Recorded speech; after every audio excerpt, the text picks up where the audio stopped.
Hello，大家，歡迎收睇樂活人生。今日係第5集，我哋要問一條經典嘅問題：興趣到底係奢侈品，定係退休必需品？有啲人覺得興趣係有錢人先玩嘅嘢，都有啲人覺得冇興趣，退休等於坐監。咁究竟邊個啱？第一章，點解好多長輩覺得興趣係奢侈品？首先，呢個觀念唔係無啦啦出現。以前嗰代人打工養家，生活已經夠辛苦，佢哋嘅心態係興趣得閒，你唔係黐線咩？笑話例子：阿伯話後生時邊有咩興趣啊？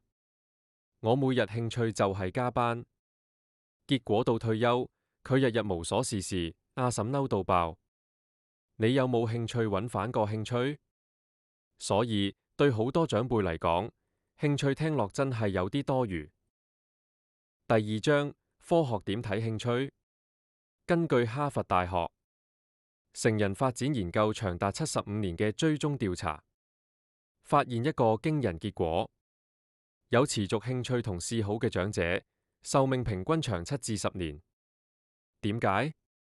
一、心理健康，有興趣嘅人唔容易抑鬱，因為你會期待明日，而唔係驚明日。二、腦部健康，美國神經科學研究，學新技能，例如學吉他、畫畫，可以刺激大腦，延緩腦退化。三、社交健康，興趣經常帶嚟朋友圈，例如太極班、畫畫班、書法班，呢啲係抗孤獨良藥。換句話講，興趣唔係奢侈，反而係保命單。第三章，興趣點樣令婚姻都唔同？夫妻退休之後，好多時候會日日見面，摩擦自然多咗。心理學家建議，夫妻要有共同興趣同個人興趣。共同興趣，例如一齊去旅行、跳舞，咁樣可以增加默契。個人興趣，例如老公種花，老婆畫畫，咁樣大家有空間，唔會成日踩入對方地盤。笑話：有位老伯同老婆一齊學畫畫，結果佢畫咗個女人。老婆問：呢個邊個？老伯笑住話：我畫你年輕嗰陣。老婆即刻回：你畫返我而家啦，咁我就唔使照鏡見皺紋。第四章，興趣要唔要錢？呢個係好現實嘅問題。有人會話，興趣要買器材，要交學費，好貴。但事實上，興趣唔一定要燒錢。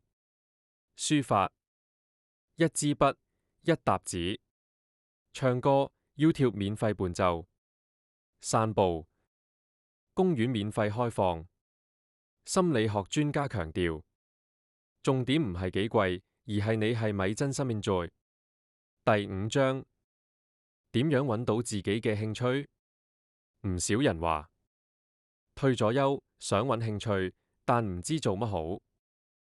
呢度有個3部曲：一、回憶，諗返你後生時最想做但冇做嘅事，可能係學琴、學畫、旅行。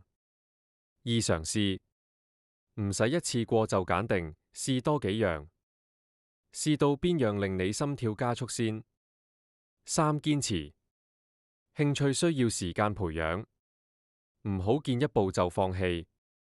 案例：一位65歲嘅婆婆，退休後學跳舞，頭幾次覺得笨手笨腳，差啲想放棄，但堅持半年之後，竟然喺社區比賽攞獎，成為佢人生嘅新亮點。第六章，興趣帶嚟嘅副作用。有趣嘅係，興趣仲有啲意想不到嘅副作用。一、令你更年輕。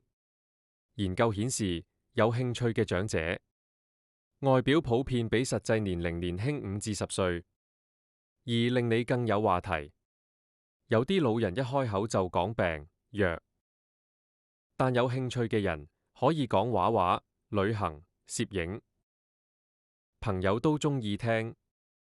三，令你更自信。當你掌握一樣技能，例如彈吉他、寫詩，你會覺得自己仲有價值。第七章，幽默看興趣。有啲人話，我老婆退休後嘅興趣就係監視我。呢啲興趣真係要小心。或者有啲老伯話，我最大嘅興趣就係食飯，早餐諗午餐，午餐諗晚餐。其實呢啲都唔係壞，只要你快樂就得。第八章，總結金句：一、興趣唔係奢侈品，而係退休必需品。二、興趣可以養腦、養心、養友情。三、興趣令你覺得自己仲有火，唔係熄咗。結尾，今日呢一集，我哋傾咗退休同興趣。記住，退休唔係人生收工，而係人生轉工。新嘅工種就係好好生活。希望大家揾到屬於自己嘅興趣，唔好再話老咗冇用，因為興趣先係令你覺得我仲有用嘅最好證明。